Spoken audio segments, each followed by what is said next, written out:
મારું ગામ મારી સમસ્યામાં સોનગઢ તાલુકાના ગોનખાડી ગામના પાર્ટ 2માં અમને જાણવા મળ્યું કે અહીં ગોડાઉન ફળિયા સહિત અનેક વિસ્તારમાં ઘરો તો છે પણ ઘર સુધી જવાના રસ્તા નથી। ક્યારે ચોમાસામાં અહીં રહેતા લોકોની શું હાલત થતી હશે તે તપાસનો વિષય।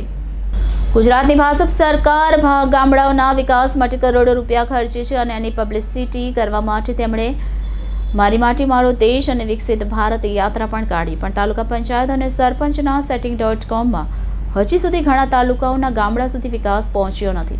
તાપી જિલ્લાની શરૂઆતથી જ અંત સુધીમાં અને કેવા ગામડા છે જે આજે પણ રોડ રસ્તા વીજળી પાણીની સુવિધા નથી પહોંચી, પણ ગામના સરપંચની દાદાગીરીના ડરથી લોકો અવાજ નથી ઉઠાવતા અને ક્યાંક ને ક્યાંક લોકો ડરપોક થઈ ગયા છે, તેથી પોતાની હકની લડાઈ પણ નથી લડી શકતા। કઈ જાતિના નામ પર, ક્યાંક ધર્મના નામ પર અને ક્યાંક ધમકીથી લોકોને અવાજ ઉઠાવતા અટકાવી દેવામાં આવે છે અને ક્યાંક તો પત્રકારો જઈને અવાજ ઉઠાવ્યો તો તેમને પણ ધમકીઓ આપવામાં આવે છે।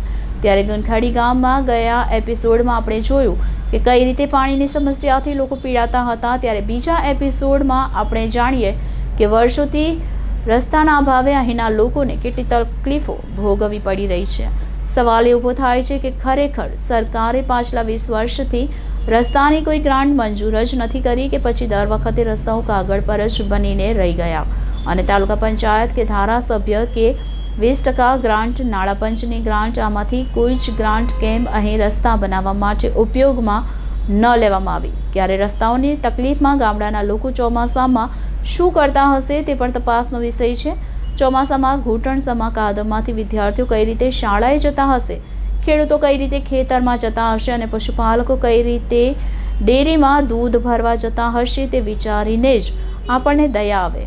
ગામના લોકો પાસે આવો આપણે જાણવાની કોશિશ કરીએ કે એમના ગામની આ સમસ્યા વિશે તેઓ શું કહેવા માંગે છે અને જો તમારા ગામમાં પણ આવી કોઈ સમસ્યા હોય તો એને પ્રકાશિત કરવા 9979391495 નંબર પર કોલ કરો અને અન્યાય તથા ભ્રષ્ટાચાર વિરુદ્ધ અવાજ ઉઠાવો।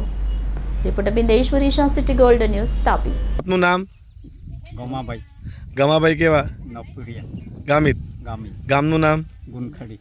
ફળિયાનું નામ? ગદામફળી। હવે આ જે રોડ પર તમે ઊભા છો, આ રોડ ક્યાંથી ક્યાં સુધીનો છે? આ તો અહીંથી મેન રોડ છે। મેઇન રોડથી ગોડાઉન ફળિયા સુધી? હા। હવે આ રોડ છેલ્લે ક્યારે બનેલો? તો 10 વર્ષ છે આગળનો। 10 વર્ષ આગળનો? હા। પછી તમે આ રોડને ખરાબ છે એના કારણે શું તકલીફ થાય છે? હવે તો આવવાનું જવાનું તકલીફ થાય, છોકરાને ભણવા જવાનું, પછી દૂધ ભરવા જવાનું, ખેતરે જવાનું, એમાં તકલીફ થાય છે। હા। ચોમાસામાં કેટલું પાણી હોય છે? કાદવ થઈ જાય છે અહીંયા? કાદવ ને નીકળી નહીં, આ બધું પાણી જ વહ્યા કરે। બરાબર છે, તો તમારી માંગ શું છે? એ તો બની જવું જોઈએ, રોડ બનવો જોઈએ। હા। તમે સરપંચને કે કોઈને રજૂઆત કરેલી કોઈ વાર? એ તો રજૂઆત કરે પણ એ લોકો કાંઈ સ્વીકારે નહીં તે। સ્વીકારે નહીં? તમે ગ્રામસભામાં બોલો છો હા। કે રોડ બનાવી આપો? હા।